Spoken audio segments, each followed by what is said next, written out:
All right, let's go ahead and pivot over to Major League Baseball, shall we? Absolutely. My favorite topic every single week. Absolutely. It's great. All right.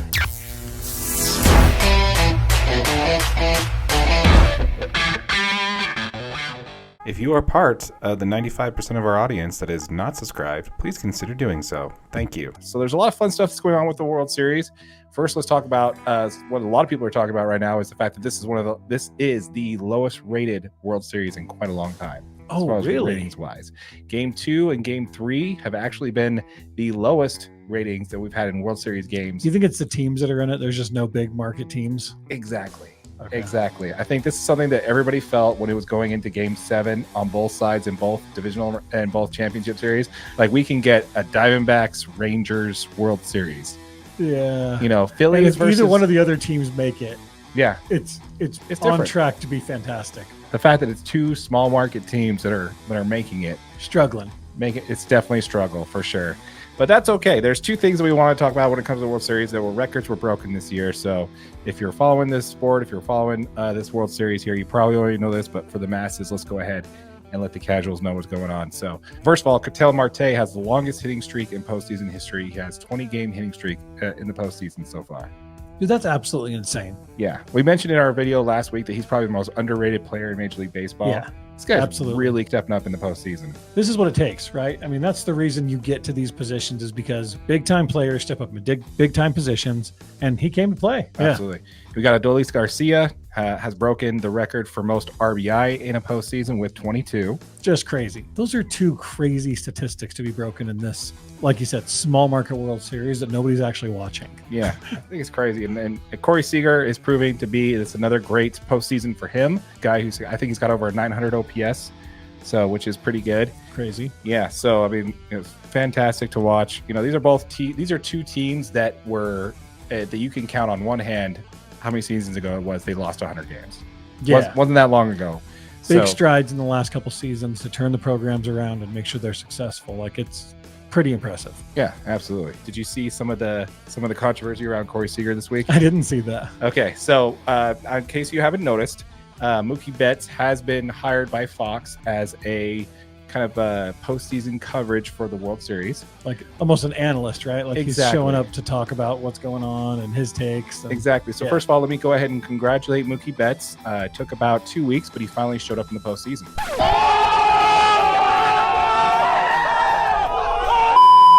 Oh, wow. that hurts. That's your team, bro. Yeah. Sorry, Mookie, but you know. Yeah, dude. For the entire postseason, man.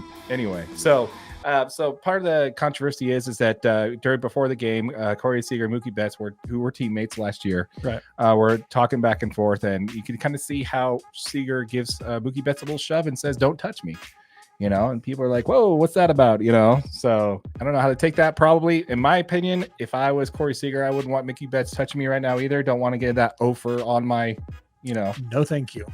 I mean, Seager is only batting below the Mendoza line, below 200. Yeah. But he has a 900 OPS, so he's putting up counts. Yeah, he's just as efficient as he needs to be. Yeah, but yeah, you definitely don't want any of that offer on you at all. So, and then again, right before the beginning of Game 4, you got Seager right behind him in the pregame stretching, and you got Big Papi saying, "Hey, Seager, come say hi to Mookie, man." And it took Big Papi to get him to turn around, and then he just kind of waves off. He's like, yeah, no. Just kind of waves off. He's like, no, thanks. Sorry. Yeah. So I don't know, man. It's something there, I think. So another big thing that came out includes Mookie Betts also. This is a frequent person to the channel, and we're not talking about Manny Machado on this one. This is comments about Trevor Bauer. We like talking about Trevor Bauer here. Trevor Bauer back in the news. And check out one of our past videos on Trevor Bauer. Exactly. Now, this is actually funny because this isn't Trevor Bauer actually doing anything. This is somebody coming in the defense of Trevor Bauer, and it's, of course, Mookie Betts. Mookie Betts was interviewed by the LA Times, and he was, straight up just asked a question about Trevor Bauer.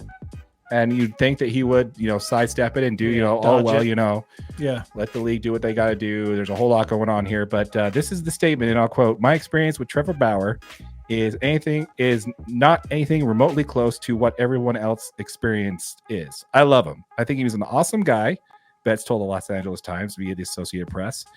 Personal things, I have no control. I have no say. Obviously, nothing ever came of it. He's an awesome pitcher. He's a great guy. Somebody who wants to take the mound every 5th day. But at the end of the day, I don't make the decisions. That's a decision that's not simple as baseball.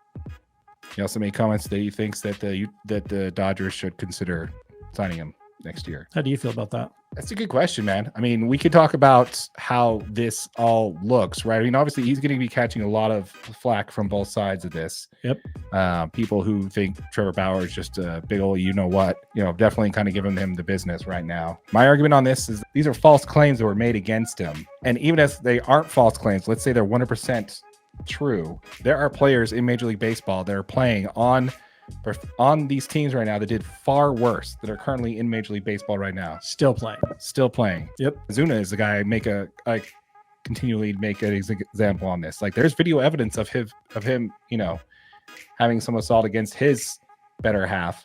And there's video evidence of it. And, he served his 20-game suspension and he was invited right back with the team. Back on the field. Yeah. So, I don't know if it was just one of those things where Major League Bauer's become a scapegoat for the league. Well, look at it this way. I mean, the Dodgers also had to deal with Julio Urias.